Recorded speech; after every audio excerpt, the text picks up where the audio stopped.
One के day 4 में मैं अजय गायकवाड़ आपका दिल से हार्दिक स्वागत करता हूँ। और सभी लोग आज चैट बॉक्स में लिख के बताएंगे आप कितने एक्साइटेड हो, क्योंकि आप 3 दिन मास्टर क्लास अटेंड किए, आज डे 4 आप कितने एक्साइटेड, आपके एक्साइटमेंट लेवल चेक करूंगा चैट बॉक्स में। Are you excited?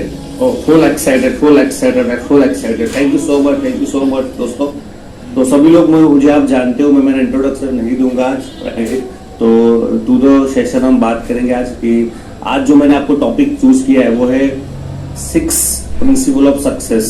ठीक है, बिजनेस का जो 6 प्रिंसिपल है उसके बारे में हम बात करेंगे। और ये 6 प्रिंसिपल इतनी डीपली मैंने आपको डिलीवर करूंगा जहां से आपके बिजनेस को 100% ग्रोथ मिलने वाली है। राइट, तो हम सेशन को स्टार्ट करते हैं दोस्तों। नेटवर्क बिजनेस में सफल होने की 6 जरूरी बातें, नॉट इवन नेटवर्क बिजनेस, जो आज मैं आपको 6 बातें बताऊंगा। ठीक है, आप आपके कोई भी फील्ड में, अगर आप जॉब कर रहे हो, आपका कोई ट्रेडिशनल बिजनेस कर रहे हो, या आप कोई प्रोफेशन में, आप सीए हो, डॉक्टर हो या एडवोकेट हो, कोई भी प्रोफेशन में अगर आप काम कर रहे हो, ठीक है, अगर आप 6 बातें इंप्लीमेंट करते हो आपके अंदर, तो दुनिया की कोई ताकत आपको आपके फील्ड में सफल होने से रोक नहीं पाएगी। राइट, लेकिन आज हम ई बार्टर बिजनेस कर रहे हैं, नेटवर्क मार्केटिंग बिजनेस कर रहे हैं। ये 6 बातें अगर हम हमारे बिजनेस में इंप्लीमेंट करते हैं, उससे हमको क्या फायदा मिलता है, ठीक है, उसके बारे में हम डीपली बात करेंगे। तो सेशन को हम स्टार्ट करते हैं। स्टार्ट करने से पहले हम एक स्टोरी से हम उसकी शुरुआत करेंगे। दोस्तों, हम सबने अकबर और बिरबल की स्टोरी सुनी होगी। राइट, तो हम जब बच्चे थे तो बहुत सारी स्टोरियां हमने किताबों में पढ़ी है और ऑलमोस्ट हमने उसकी बहुत सारी मूवी भी और वीडियोस के माध्यम से भी इसकी स्टोरी सुनी है। तो स्टोरी ऐसी है दोस्तों कि अकबर जो होता है, यानी जो राजा होता है, उसकी सेना में बहुत सारे हाथियां होते हैं, बहुत सारे हाथी। ठीक है, और उन्होंने क्या किया, उन हाथी को ट्रेन किया युद्ध में जाने के लिए।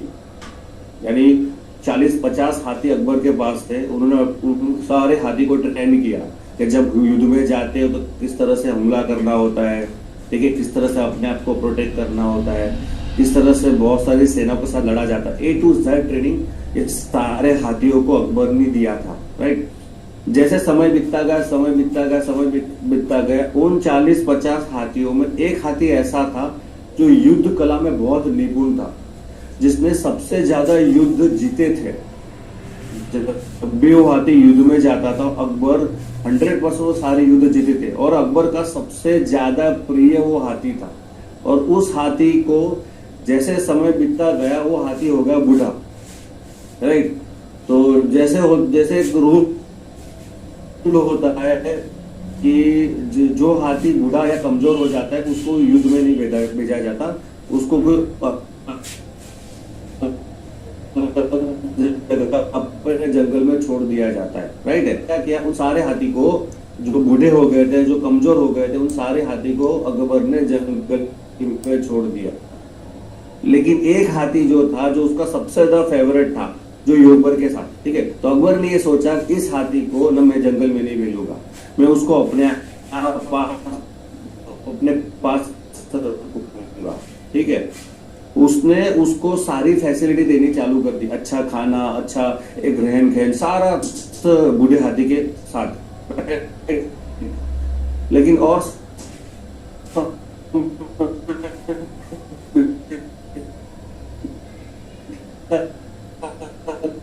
समय एक बार क्या हुआ, वो जो हाथी था अब में नाथ फंस गया। तो गांव में ये बात पसंद गई और ये बातें अकबर के पास पहुंच गई। ठीक है, इतना कमजोर हो गया था, इतना कमजोर हो गया था तो अपना वजन भी उठा नहीं सकता था।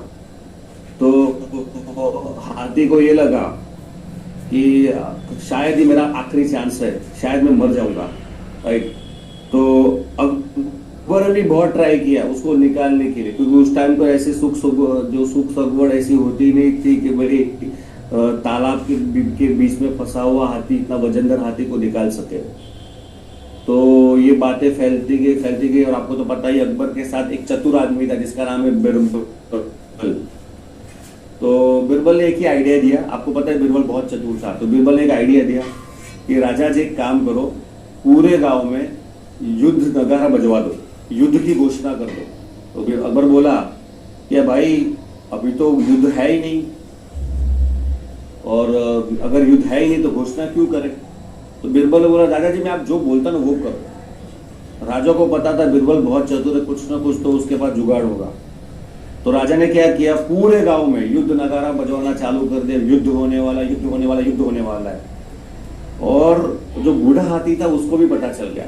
जब उसको पता चला कि युद्ध होने वाला है, युद्ध होने वाला है, उसके अंदर का योद्धा जाग गया। और जैसे उसके अंदर का योद्धा जाग गया, ठीक है, उसके अंदर ऐसी प्रचंड पावर बाहर आई, वो हाथी अपने आप तालाब से बाहर निकल गया। माय डियर फ्रेंड, इस स्टोरी से ये कहना चाहता हूं कि हाथी भले कमजोर था लेकिन वो लीडर था। तो आपको भी आपके अंदर इस बिजनेस में सफल होने के लिए आपके पास अगर लीडरशिप क्वालिटी आपके पास नहीं है ना, तो इस बिजनेस में, ई बार्टरूम बिजनेस में आप बड़ा पैसा नहीं बना सकते, सफल नहीं हो सकते। और वो लीडरशिप क्वालिटी डेवलप करने के लिए, बिजनेस को ग्रो करने के लिए जो 6 बातें आपको बताऊंगा, उस 6 बातें को पहले आपको खुद के अंदर इंप्लीमेंट करना है। पहले आपको चेक करना है क्या ये 6 बातें मैं फॉलो करता हूं, ठीक है। उसके बाद आपकी टीम को या दूसरों को बताना है, ठीक है। तो हम शुरुआत करते हैं। पहले जो काम है, ठीक है, यानी पहला जो हमारा जो प्रिंसिपल है वो है अपने काम के प्रति ज्वलंत इच्छा का होना। अपने काम के प्रति ज्वलंत इच्छा यानी कि बर्निंग डिजायर होना। आप कोई भी फील्ड में जॉब कर रहे हो, बिजनेस कर रहे हो, कुछ भी कर रहे हो, ठीक है, अगर आपके अंदर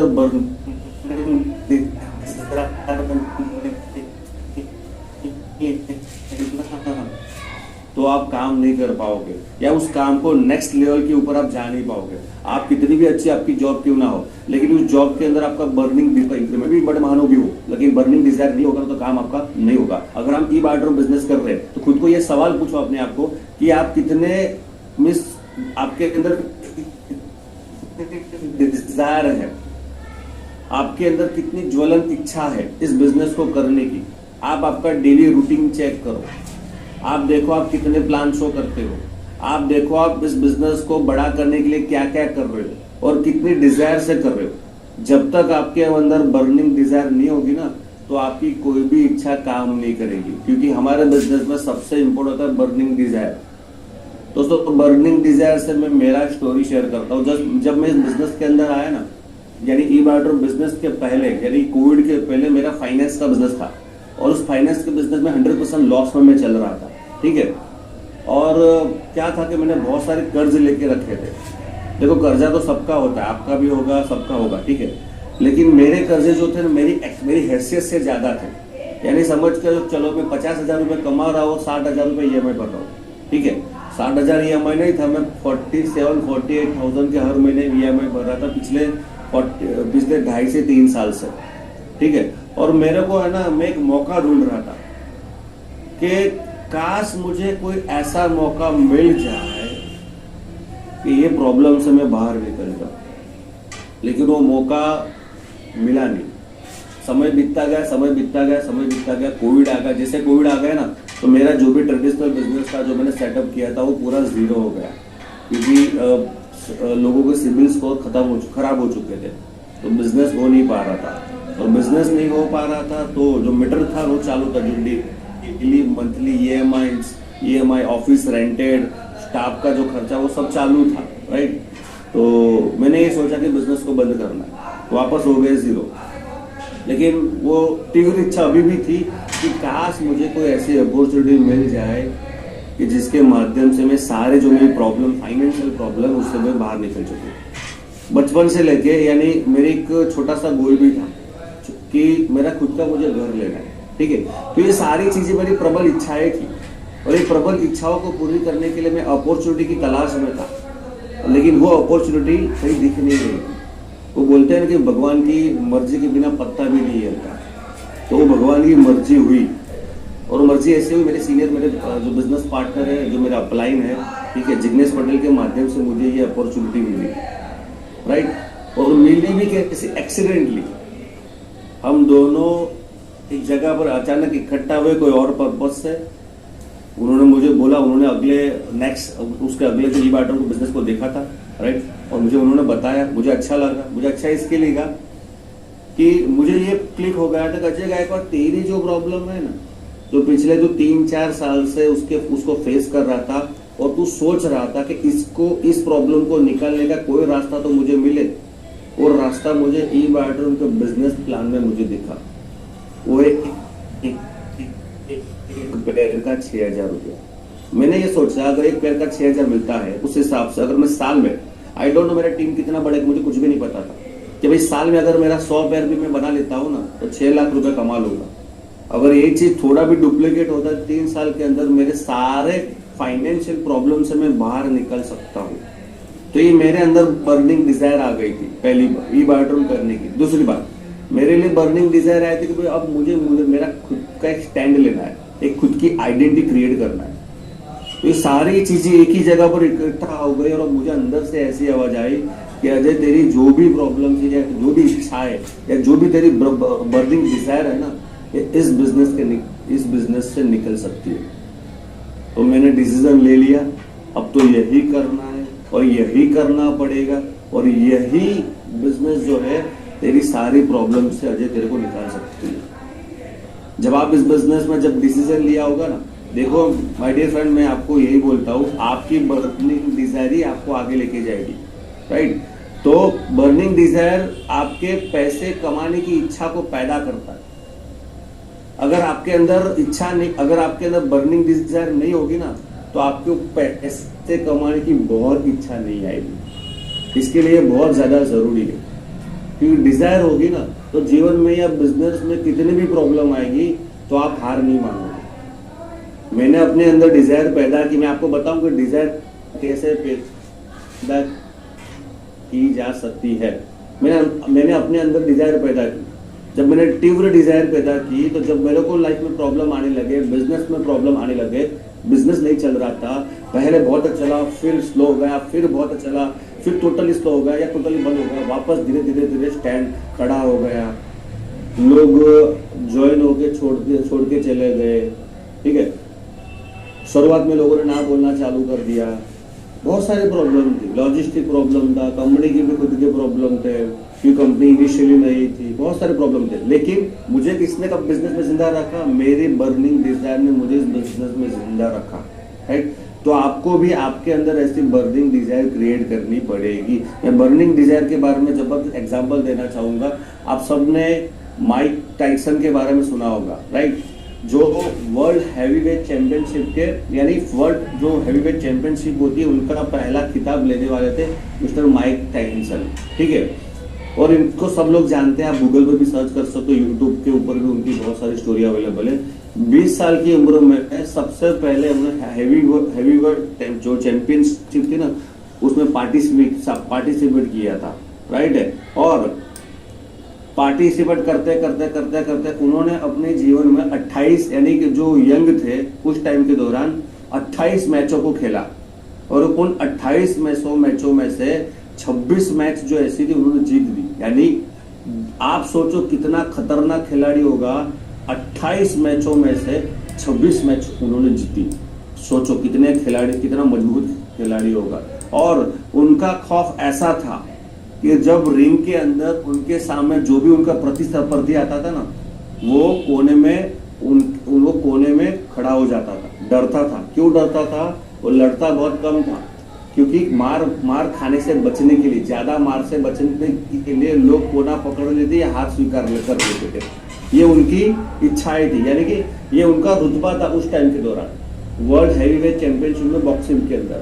लेकिन और समय बीतता गया, फिर क्या हुआ? जब लोगों को ये भरोसा आने लगा कि भाई ये बंदा तो उसको माइक टाइसन उसको तो पछाड़ी देगा, लेकिन समय बीतता गया, ऐसे लोग चैंपियनशिप में आने लगे जिन्होंने माइक टाइसन को हराना चालू कर दिया, और back to back Mike Tyson हारने लगा और निराश होने लगेगा। एक बार एक पत्रकार के साथ उसका इंटरव्यू हुआ और बोला, यार दोस्त ये बताओ ऐसा क्या हुआ कि बैक टू बैक आपकी सारे चैंपियनशिप हारने लगे? ऐसा क्या हुआ, बताओ मुझे, दिल से बताओ। तो माइक टायसन ने बहुत जबरदस्त आंसर दिया। देखो, जब मैं छोटा था ना, तो मैंने बहुत गरीबी देखी। मुश्किल से मुझे एक टाइम का खाना हमको मिलता था। परिवार बड़ा भी था, ठीक है, कमाने वाला था भी और नहीं भी था, यानी जो इनकम आती थी ना, उससे कोई गुजारा चलता नहीं था। इसके लिए बचपन से मैंने एक बात सोची थी, कुछ भी हो मेरे को बहुत ज्यादा पैसा कमाना है। कुछ भी हो मुझे बहुत ज्यादा पैसा कमाना है, मुझे गरीबी रेखा से बाहर निकलना है। तो बचपन से लेके जवानी तक टायसन के अंदर वो बर्निंग डिजायर क्रिएट हो गई थी, गरीबी से बाहर निकलना है, बहुत बड़ा पैसा कमाना है। लेकिन जब वो यंग हो गया, जब उसके अंदर एनर्जी आने लगी, जब वो हैवीवेट चैंपियनशिप में उतरा और बैक टू बैक जब वो मैच जीतने लगा, उसका नाम हुआ, उसका रिकॉग्निशन हुआ, उसको दुनिया पहचानने लगी, राइट, तो उसने बहुत पैसा कमाना चालू कर दिया। उसके बाद बहुत पैसा आया, ठीक है। जब बहुत पैसा आया ना, तो उसको जो पैसे कमाने की जो इच्छा थी तो कम हो गई। यानी कि समझने वाली बात है माय डियर फ्रेंड, पैसे कमाने की इच्छा कम हो गई। क्यों? उसने बहुत पैसा कमाया, और जैसे बहुत पैसा कमा लिया, क्योंकि उसकी क्या इच्छा थी कि मुझे बहुत पैसा कमाना है। तो ये बॉक्सिंग खेल के उसने बहुत सारा पैसा कमा लिया, और जैसे बहुत सारा पैसा कमा लिया तो पैसे कमाने की जो इच्छा है उसकी कम हो गई, और ज्यादा पैसा कमा लिया तो ज्यादा खराब आदतें भी लग गई, पैसे कमाने की इच्छा कम हो गई। जब बर्निंग डिजायर कम हो गई तो अपने आप वो खुद मैच हारने लगा, राइट। तो माय डियर फ्रेंड, मैं ये कहना चाहता हूँ कि पैसे कमाने की इच्छा होनी जरूरी है, बर्निंग डिजायर होनी जरूरी है। मैंने देखा है बहुत लोग वो 50 लाख कमा लेते हैं, ठीक है, वो बहुत पैसा आ गया, लेकिन धीरे धीरे उनकी जो पैसे कमाने की इच्छा है ना, बर्निंग डिजायर कम हो जाती है। वो फालतू खर्चे करने में लग जाते हैं, बट डिजायर कम हो जाती है। जैसे डिजायर कम हो जाती है तो बिजनेस भी उनका डाउनफॉल में चला जाता है, राइट। तो आपको इसके ऊपर ध्यान रखना है, सबसे ज्यादा बर्निंग डिजायर पर काम करना है, ठीक है। तो उसके बाद मैं आपको एक और स्टोरी बर्निंग डिजायर के बारे में बताऊंगा। तो एक जंगल में शेर था, तो शेर ने दूर से खरगोश को देखा। जंगल में शेर ने दूर से खरगोश को देखा, और वो खरगोश सुबह सुबह की बात कर रहा हूँ। तो ये शेर जो है ना, दौड़ने लगा। तो खरगोश को पता चल गया, झाड़ियों की आवाज से खरगोश को पता चल गया कि खरगोश के कान बहुत तेज होते, बड़े होने के कारण उसके कान बहुत तेज होते। तो खरगोश दौड़ने लगा और उसके पीछे शेर भागने लगा। दोनों भागने लगे, और भागते भागते भागते जो खरगोश है ना, वो एक बिल में जाके छुप गया। भागते भागते खरगोश क्या हुआ, बिल में जाके छुप गया, ठीक है। तो बहुत टाइम शेर ने वेट किया, अभी बाहर आएगा, तो शेर थक गया। तो शेर बिल के नजदीक जाके खरगोश को बोलता है, भाई क्या हुआ ऐसा, मैं तेरे से इतना बड़ा हूँ, मैं तेरे से इतना ताकतवर हूँ, मेरे नाखून, मेरे पंजे देखो कितने बड़े हैं, फिर भी मैं तेरे से हार गया, फिर भी मैं तुझे पकड़ नहीं पाया, ऐसा तो क्या हुआ? मैं तुझे मारूंगा नहीं, मुझे खाली बता ऐसा था क्या हुआ कि मैं तेरे से हार गया। तो खरगोश बोला, महाराज ऐसा कुछ भी नहीं है, आपकी बात सही है, आप बहुत बड़े हो, आप बहुत ताकतवर हो, आपके सामने तो मैं बहुत कमजोर हूँ, आपके पंजे भी बहुत बड़े, फिर भी आप हार गए और मैं जीत गया। उसका कारण ये है कि आप एक टाइम के नाश्ते के लिए दौड़ रहे थे, आप एक टाइम के नाश्ते ब्रेकफास्ट के लिए दौड़ रहे थे, और मैं जिंदगी को बचाने के लिए दौड़ रहा था। माय डियर फ्रेंड, देखो खरगोश कितना कमजोर था, फिर वो ताकतवर शेर के सामने जीत गया। क्यों? क्योंकि उसकी डिजायर थी, मुझे जीना है, मुझे मेरी जिंदगी को मुझे बचाना है। उसकी बर्निंग डिजायर थी, उसके लिए वो कमजोर होने के बावजूद भी ताकतवर शेर के सामने जीत जाता है। ठीक वैसा ही अगर हम ई बार्टरूम बिजनेस कर रहे हैं, होता क्या है मार्केट में पता है, इतना इजी है थोड़ी जीवन में आगे बढ़ना। आप देखो मार्केट में 12, 15, 20 हजार की नौकरी करने के लिए लोग 10-12 घंटे की नौकरी करते हैं, 10-12 घंटे का काम करते हैं, ठीक है।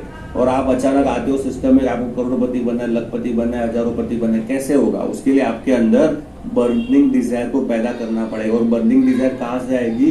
गोल सेटिंग से आएगी। अंदर बर्निंग डिजायर आपको सोचना है कि मैं इस बिजनेस में क्यों आया, मेरे जीवन में मेरी क्या इच्छा है, मेरे परिवार की क्या इच्छा है, मेरे बच्चों की क्या इच्छा है, मेरी बीवी की क्या इच्छा है, मेरे परिवार के सपनों क्या है, आपके खुद के क्या सपने, उसको लिखना है।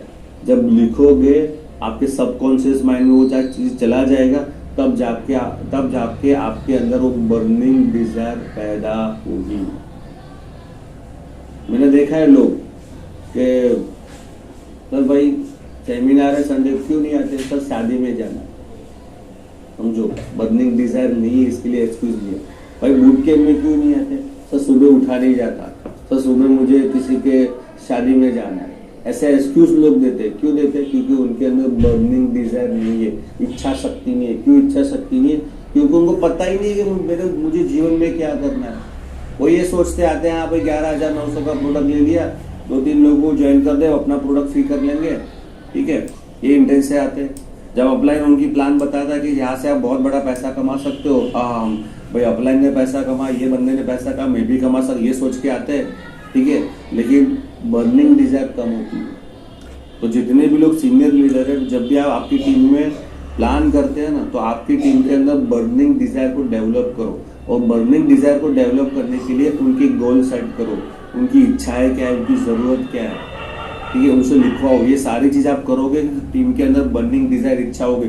और जिस दिन जिसके अंदर बर्निंग डिजायर आ गई ना माय डियर फ्रेंड, कितनी भी नेगेटिविटी मार्केट में हो, कितनी भी आपके जीवन में डाउनफॉल हो, या कितने भी आपके विरोधी हो, आपको आपके बिजनेस को ग्रो करने के लिए कोई रोक नहीं पाएगा। जो सबसे बड़ा इंपॉर्टेंट पॉइंट है बर्निंग डिजायर, तीव्र इच्छा को होना। दूसरा सबसे इंपॉर्टेंट दूसरा है समर्पित भावना। अपने काम के प्रति आपको समर्पित होना, ये सबसे ज्यादा इंपॉर्टेंट है।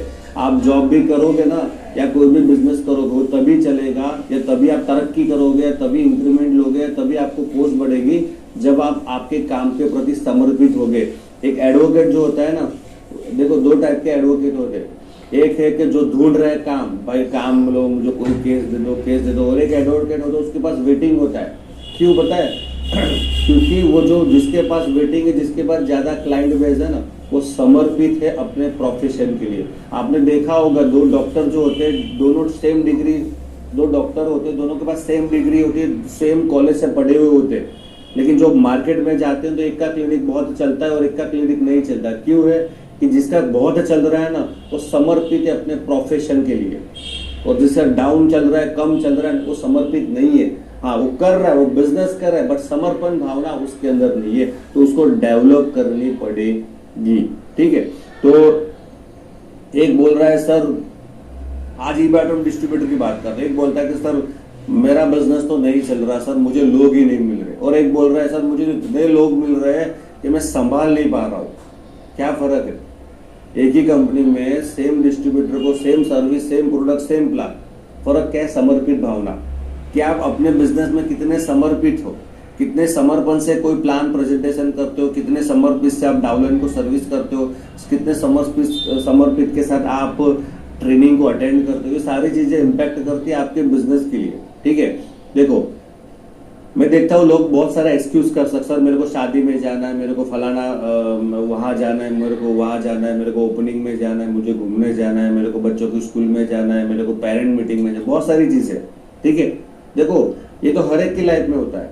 एक डॉक्टर होता है ना, उसके डॉक्टर के घर में भी शादी होती है, ठीक है। जिस डॉक्टर के घर में शादी होती है, उसी दौरान अगर हॉस्पिटल से फोन आता है, सर एक इमरजेंसी पेशेंट आया है और आपको आना पड़ेगा, तो डॉक्टर ये नहीं बोलता कि भाई मैं तो शादी में हूँ, मैं तो नहीं आऊंगा, क्योंकि उसको पता है कि मेरा प्रोफेशन, मेरे प्रोफेशन के अंदर अगर मेरे को ग्रो करना है, ठीक है, तो मुझे समर्पित होना पड़ेगा।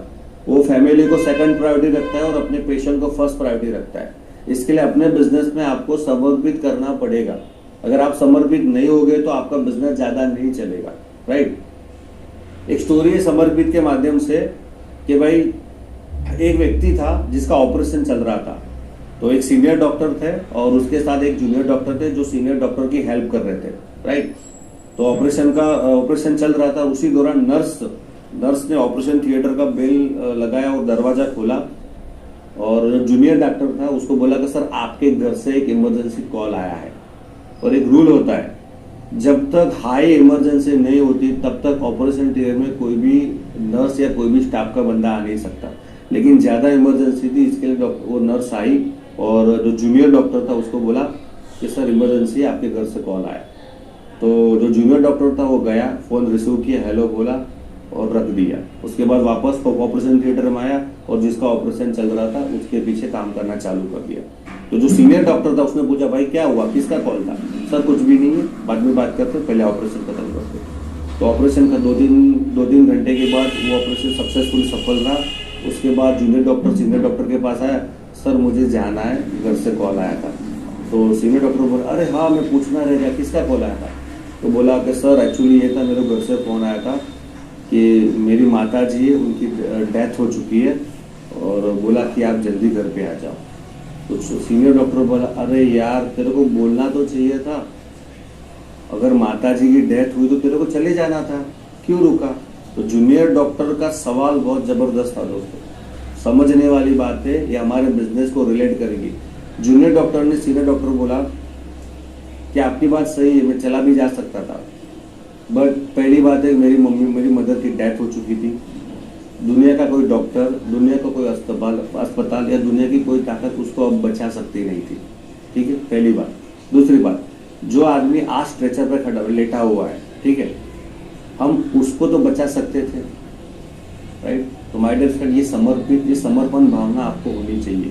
ठीक है, डॉक्टर अपने काम के प्रति, अपने प्रोफेशन के प्रति बहुत समर्पित था, इसके लिए ठीक है आज सारे डॉक्टर्स को अप्रिशिएट किया उनके समर्पण भावना के कारण। माय डियर फ्रेंड, हम ई बायोड्रोम बिजनेस में आपको पूछो क्या आप सच में ई बायोड्रोम बिजनेस के लिए समर्पित हो? पूछो, अगर हाँ हो ना, अगर सच में आप ई बायोड्रोम बिजनेस के प्रति समर्पित हो ना माय डियर फ्रेंड, मैं गारंटी बोलता हूँ, 100% श्योरिटी के साथ बोलता हूँ, दुनिया की कोई ताकत आपको इस बिजनेस में सफल होने से रोक नहीं पाएगी, राइट? समर्पित भावना नहीं है तो आएगी कहां से? देखो, बर्निंग डिजायर का मैंने बताया कि लिस्ट आपको ड्रीम बिल्डिंग करना पड़ेगा, ड्रीम आपको इच्छाएं ढूंढनी पड़ेगी, क्या विश है, लेकिन समर्पित भावना कैसे क्रिएट होगी? तो समर्पित भावना क्रिएट होगी ओनली लर्निंग प्रोसेस से।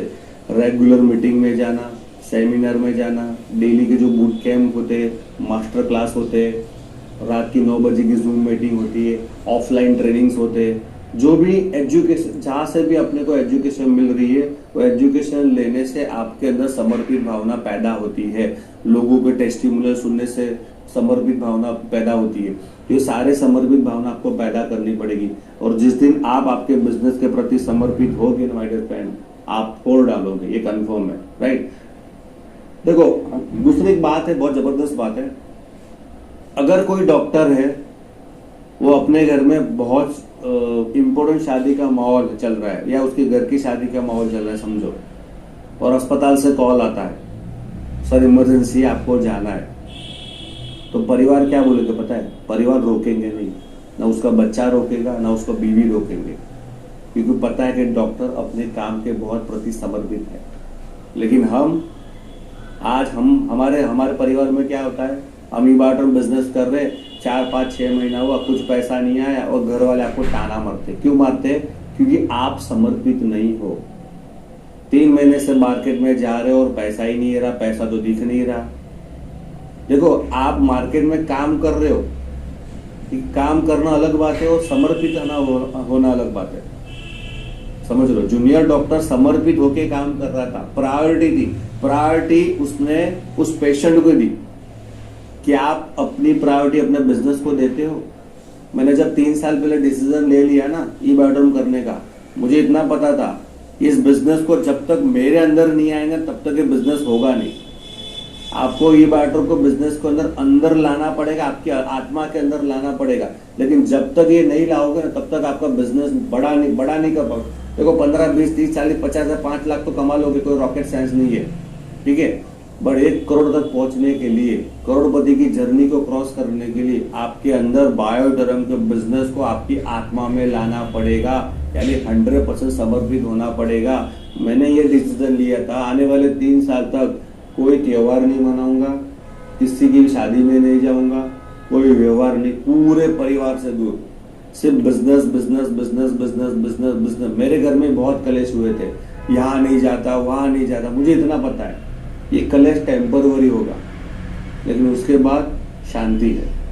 तो मैं आपको बोलता हूँ, अगर आपकी लाइफ में ऐसा कुछ हो रहा है, ठीक है, घर में प्रॉब्लम चल रही है, घर वाले सपोर्ट नहीं कर रहे, माय डियर फ्रेंड, मैं बोलता हूँ, मैंने 3 साल बोल रहा था ना, मैं बोलता हूँ आने वाले 2 साल ई बार्टरों को बिजनेस को समर्पित कर दो। समर्पित का मतलब ये है कि फर्स्ट प्रायोरिटी आपका बिजनेस होना चाहिए, सेकंड प्रायोरिटी आपका फैमिली होना चाहिए, और थर्ड बाकी सारे।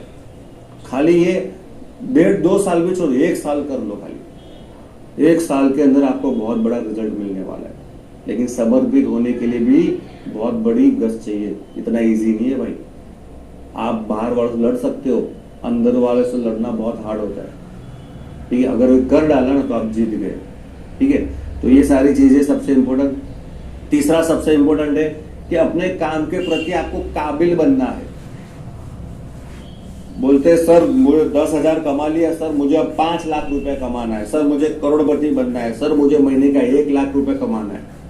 नौकरी में 12,000 कमा रहे हो और यहाँ पे आके बोलते हो कि सर मुझे 2 महीने के अंदर 3 महीने के अंदर 50,000 रुपए कमाना है या 1 लाख रुपए कमाना है। कोई बोलता है कि सर मेरे को 10 लाख रुपए कर्जा है, मेरे को 6 महीने के अंदर 10 लाख का कर्जा निकल सकता है। बायोड्रम के अंदर सारे पावर है, लेकिन आपके अंदर काबिलियत देखो।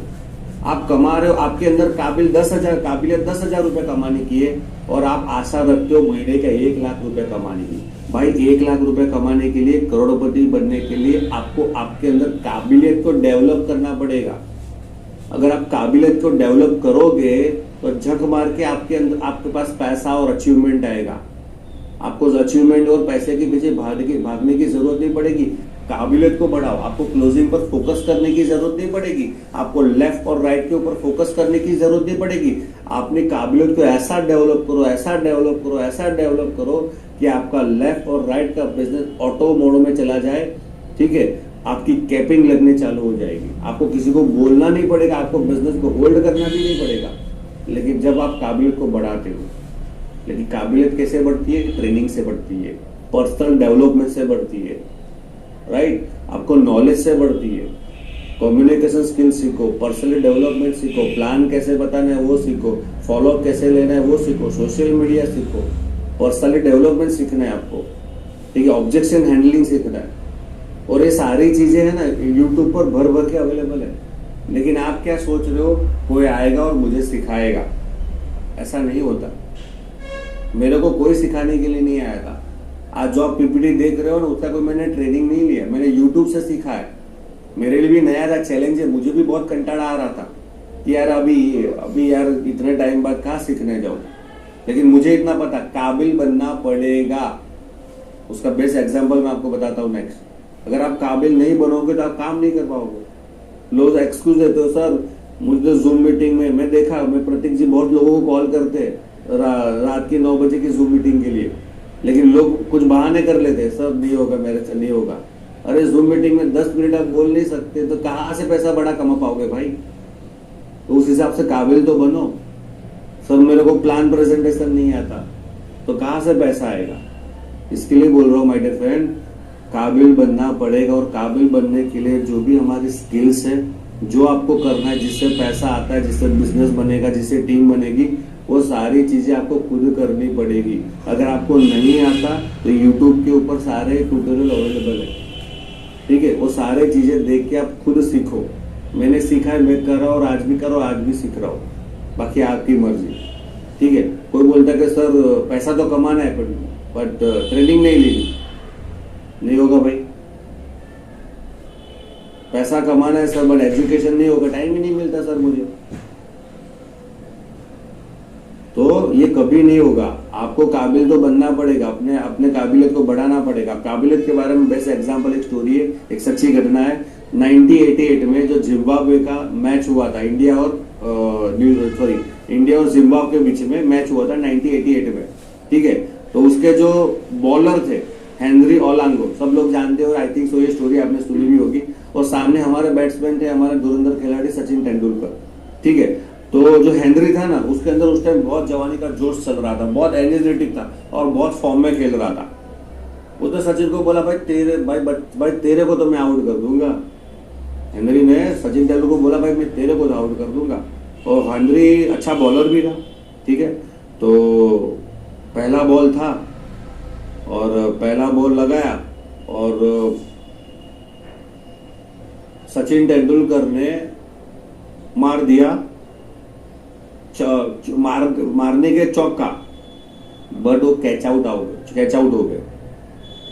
पर अनफॉर्चुनेटली जो अंपायर था उसने बोला भाई not out, what ever is it, right. फिर वापस अब उसको ईगो आ गया, साला कैच आउट था फिर भी अंपायर नॉट आउट दिया। अब हेनरी के अंदर बहुत ईगो आ गया। हेनरी ने वापस गाया, वापस दूसरे बॉल पर जोर से बॉलिंग की और सचिन को कैच आउट कर दिया। सचिन कैच आउट हो गए और बहुत खुश हो गया। और जाते जाते वो ये जो हेनरी था ना, सचिन को बोला था ना आउट कर दूंगा, और ये जो वर्ड था ना, बोला था ना आउट कर दूंगा, ये सचिन जी को लिख गया। वो निराश होके गए पैवेलियन। वो प्रैक्टिस करना चालू कर दिया, 1.5-2 घंटा प्रैक्टिस करना चालू कर दिया। जिस स्पीड से और जिस मेथड से जो हेनरी ने बॉल डाला था उसी सिस्टम से उसने खेलना चालू कर दिया। ठीक है, बाद बीतते गए 36 घंटे के बाद वापस एक मैच था, जिम्बाब्वे और अपना इंडिया का मैच था। ठीक है, तो सचिन ने वापस, और इस बार सचिन फुल तैयारी में थे क्योंकि उन्होंने 36 घंटे के बाद बहुत प्रैक्टिस किया था। हेनरी की जो बॉलिंग थी ना, उसके मेथड के ऊपर बैटिंग करने का पूरा प्रैक्टिस सचिन ने कर दिया था। ठीक है, और उसके बाद जो हुआ ना, आज इंडिया के अंदर दुनिया उसको याद करेगी। क्या हुआ, 92 बॉल में यानी कि 92 बॉल के अंदर 124 रन बनाए सचिन तेंदुलकर ने, और हेनरी का ईगो डाउन हो गया। और ये एग्जाम्पल सबको पता है, यूट्यूब के ऊपर भी उसकी स्टोरियां भरी हुई है। इसका लेसन क्या है पता है? उसका लेसन माय डियर फ्रेंड ये है कि सचिन ने जब हेनरी ने उसको आउट किया ना, तो सचिन ने ये सोचा साला हुआ कैसे, कहाँ गलती हुई, कौन सी काबिलियत पर कमी रह गई। उसने 36 घंटा उसके ऊपर सोचा और अपनी काबिलियत के ऊपर काम करना चालू कर दिया, बदला लिया। ठीक वैसे ही माय डियर फ्रेंड, जब आप बिजनेस करते हो ना, तो आपको पहले काबिलियत पर काम करना है, अपनी नॉलेज स्किल को बढ़ाना है। और इसके ऊपर आपने एक जबरदस्त, मैं आपको एक क्लिप बताऊंगा।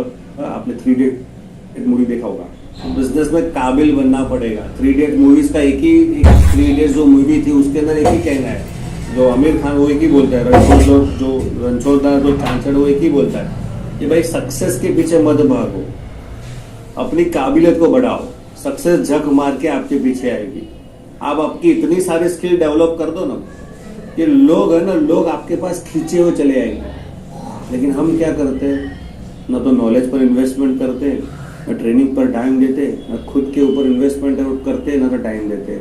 फिर बोलते हैं कि भाई हमको बनना है करोड़पति। कैसे होगा भाई, पॉसिबल ही नहीं है दोस्त, ये पॉसिबल नहीं है। काबिलियत को बढ़ाओ, झक मार के पैसा तुम्हारे पास आएगा, राइट। चौथा जो है, अपने काम के प्रति कर्मशील या मेहनती बनना। बहुत जबरदस्त पॉइंट है ये। मैंने बहुत सारे ऐसे लोग देखे, और आपकी टीम में भी बहुत सारे ऐसे लोग हैं जिन्होंने पास के अंदर बहुत अच्छा काम किया, जो काबिल है, जिनको जूम मीटिंग करना आता है, जिनको ट्रेनिंग देना आता है, जो 1-to-1 के मास्टर है, जो पब्लिक स्पीकिंग के मास्टर है, जो फॉलो अप के मास्टर है, जिनको सारी स्किल आती है, बट काबिल है, बट वो कर्मशील और मेहनती नहीं है। दोनों में बहुत फर्क है। वो काबिल तो है बट कर्मशील और मेहनती नहीं है। क्यों मेहनती नहीं है? क्योंकि बट दिक्कत क्या है उन लोगों को कि वो लोग ये सोचते हैं कि भाई कहीं से मुझे डाउनलाइन मिल जाए, कहीं से ऐसे लोग मिल जाए जो अपने आप काम करना चालू कर दे। दूसरा दिक्कत क्या है उन लोगों को कि अपलाइन उनको एक साइड में सपोर्ट दे, यानी एक लेग उनकी अपलाइन चलाएंगे और दूसरी लेग वो चलाएंगे। ये ऐसे लोग होते हैं जिनके अंदर सारी कैपेबिलिटी है बट वो मेहनती और कर्मशील नहीं है। वो होप करके बैठे हैं, वो वेट करके बैठे हैं कोई तो आएगा उनका बिजनेस चलाएगा। वो बैठे हैं अपलाइन के भरोसे और साला अपलाइन उनके भरोसे बैठा है। समझ रहे हो बात? वो बैठे अपलाइन के भरोसे और अपलाइन उनके भरोसे बैठा है और वो वेट कर रहे कभी तो कुछ अच्छा होगा, कहीं से लोग आ जाएंगे और ऑटोमेटिक जुड़ जाएंगे। ऐसा नहीं होता भाई, काम तो करना पड़ेगा, मेहनत तो करनी पड़ेगी। जब मैंने ई बायोटर्म करने का डिसीजन लिया, मुझे ऐसा लगा धंधा बहुत इजी चलेगा, प्रोडक्ट नया है मार्केट में, ऐसा प्रोडक्ट तो साला किसी ने सुना ही नहीं है, तो लोग तो फट के ले लेंगे। पर हुआ ही नहीं, उल्टा हुआ। 28 से 30 लोगों ने पहले ही ना बोल दिया।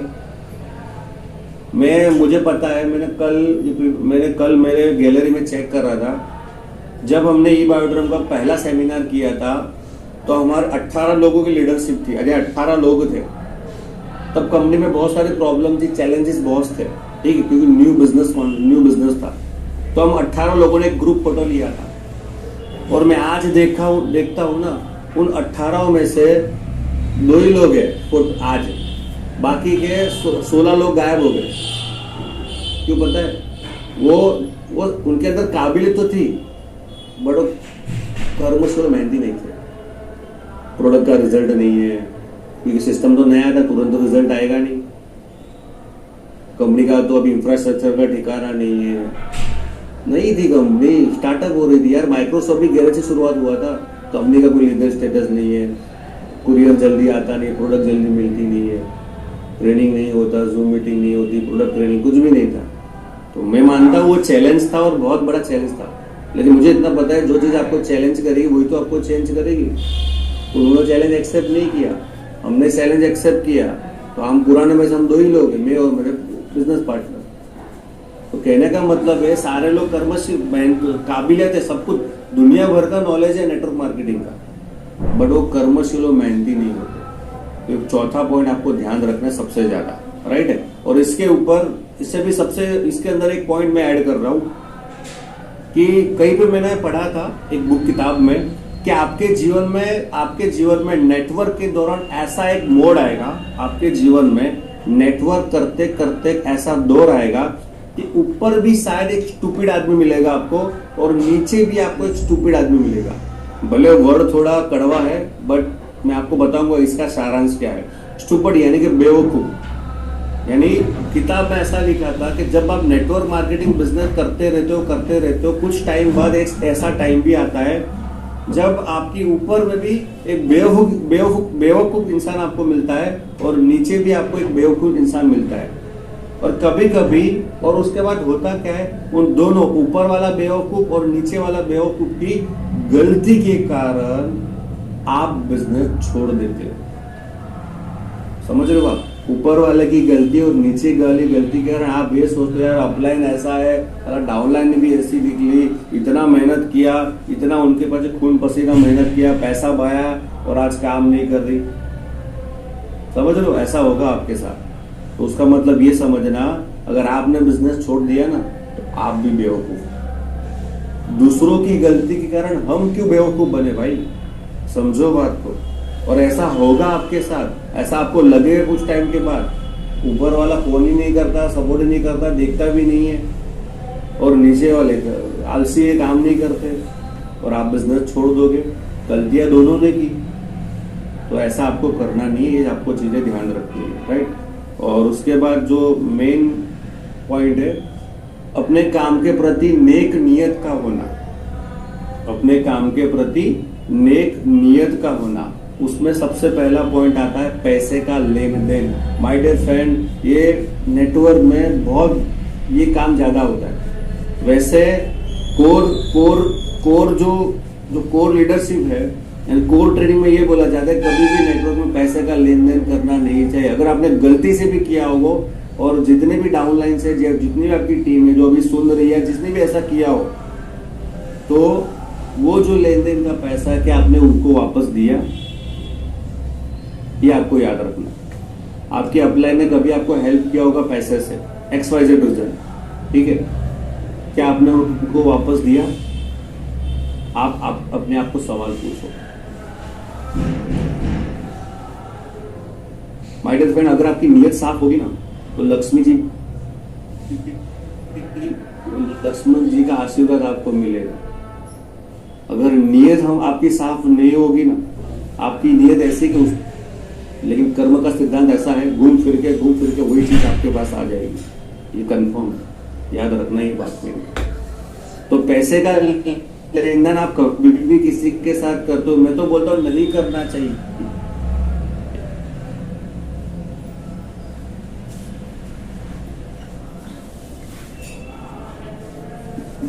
कि मेरा खुद का एक्सपीरियंस है ना आपको, ठीक है। तो किसी के साथ टीम, किसी के साथ पैसे का लेन देन मत करो। अगर कर भी डाला ऐसे बंदे के साथ करो जो नीडी है, मेहनतू है, आपको लगता है, विश्वास है, कर सकता है, ठीक है। और जो काम चोर है, कुछ भी नहीं करता और आपके पास पैसे का लेन देन करता है, उसके साथ कुछ भी मत करो, ठीक है।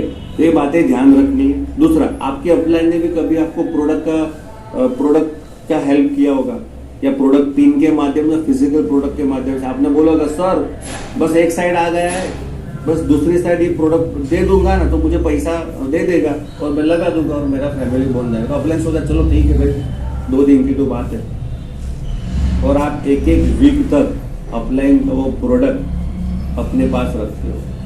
अपलाइन को दिक्कत नहीं आएगी रोटेशन करने के लिए, लेकिन आप आपके फायदे के लिए, आपको क्या लगता है उससे क्या हुआ? अपलाइन को पता चल गया कि इसकी नीयत साफ नहीं है, ये कमिटेड बनी है, ये रॉन्ग बंदा है। आपको एक बार दिया, दूसरी बार वो देगा नहीं। तो हमेशा बिजनेस में नीयत साफ रखो, सबके साथ कमिटमेंट रहो। जिसके साथ पैसे का लेन देन होता है ना, ठीक है, उसको आपने जो टाइम दिया ना, ठीक है, उस टाइम के पहले उसको वापस करो। कभी कभी होता है कि भाई चलो नहीं हुआ तो बोल दो कि सर ऐसा ऐसा है, मुझे कुछ और टाइम चाहिए, तो कोई इश्यू नहीं। लोग क्या करते, फोन नहीं उठाते, बिजनेस नहीं करते, काम पैसे मांगते हैं ना तो काम दो, बिजनेस छोड़ देते हैं। ऐसा होता है, बहुत बार होता है, ठीक है। तो ये जो याद रखना, जीवन में जिन जिन लोगों ने आपकी हेल्प की है, ठीक है, उनके साथ अपनी नीयत को साफ रखना है। मैंने बोला ना, लक्ष्मी जी उनका ही साथ दी थी जिसकी नीयत साफ है। अगर आपकी नीयत साफ नहीं है ना तो लक्ष्मी जी या धंधा भी आपके पास नहीं आएगा। धंधे के लिए नीयत का साफ होना जरूरी है। आपको ऐसा लगता है कि टेम्पोररी मुनाफा हो जाएगा, नो डाउट, तो मैं मानता हूँ टेम्पोररी मुनाफा हो जाएगा, बट आगे जाके परमानेंट बहुत बड़ा नुकसान हो जाएगा। दूसरी नीयत क्या होनी चाहिए?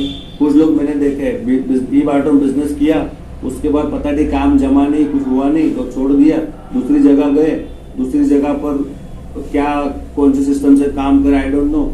उसके बाद क्या हुआ, अपनी टीम को तोड़ने का प्लानिंग करते हैं, लालच देके जोड़ते हैं, कंपैरिजन करते हैं, बिजनेस की बुराई करते हैं, कंपनी की बुराई करते हैं, प्रोडक्ट की बुराई करते हैं। क्यों करते हैं?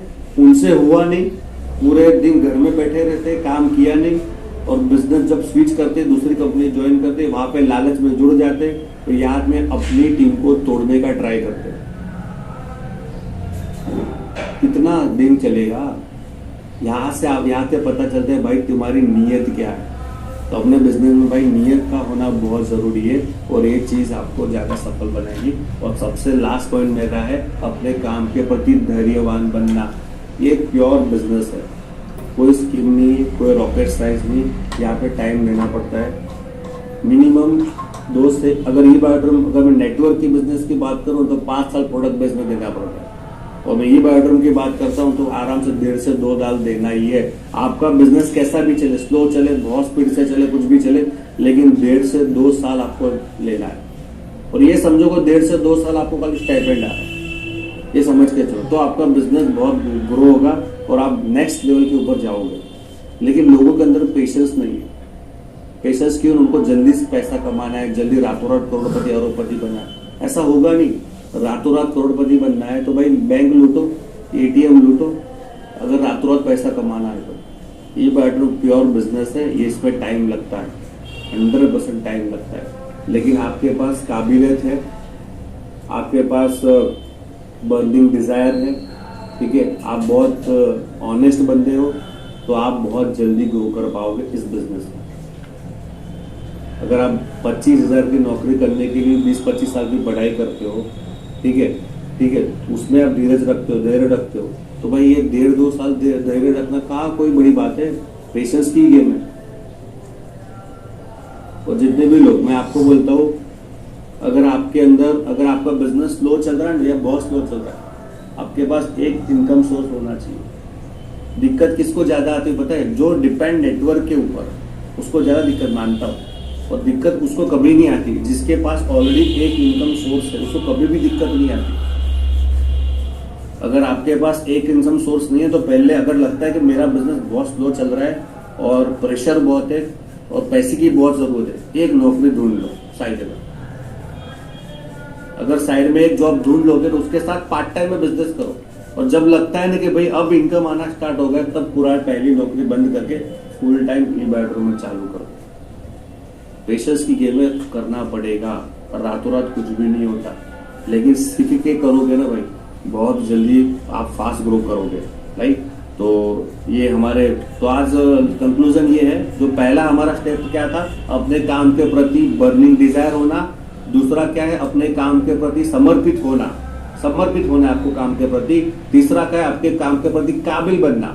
काबिल बनोगे तो जग मार के सक्सेस आपके पास आएगी। और चौथा क्या है, अपने काम के प्रति कर्मशील, मेहनती होना। काबिल तो है बट कर्मशील होना भी सबसे ज्यादा जरूरी है। और पांचवा क्या है, नियत, बी ऑनेस्ट, अपनी नियत को आपको साफ रखना है। और लास्ट नोटिस जो छठा है, अपने काम के प्रति धैर्यवान होना, आपको इस बिजनेस में पेशेंस रखना है। और लास्ट का जो स्लाइड है, बहुत अच्छी शायरी है कि रुकावटें आती है सफलता की राहों में, रुकावटें आती है सफलता की राहों में, ये कौन नहीं जानता। रुकावटें आती है सफलता की राहों में, ये कौन नहीं जानता, फिर भी वह मंजिल पा ही लेता है जो हार नहीं मानता। So wish you all the best. Thank you so much. Thank you so much. Pratik ji, carry on.